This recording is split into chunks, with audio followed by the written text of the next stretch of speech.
Am I wrong for telling my son's mom that he's staying with me while he recovers? My 9-year-old son needed hip bone surgery, and his mom and I scheduled it before his 3-week winter break. My wife and I share 50-50 custody, but I get him on winter break so that she can take him out of state to see her family in the summer. The day before the surgery, she asked me if Rye could stay at her place to recover from the surgery. I asked her why, and all she said was that she wanted to be there. I simply said no. Rye has never had surgery, and it's a big deal for him. I don't want him to think that the first thing you do when you face something scary is run to your mom and not your dad. What? Oh my gosh, okay. Let me compose myself so I can finish the story. I told her I was quite insulted by her request.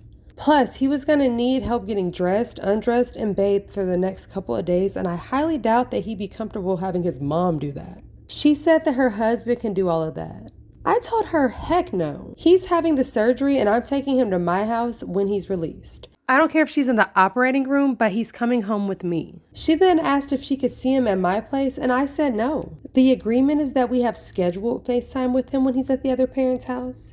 I don't want my ex-wife in my home any more than she wants me in hers. If the shoe was on the other foot, then I'd understand whether I'd like it or not. I held firm, and things have been tense between us ever since.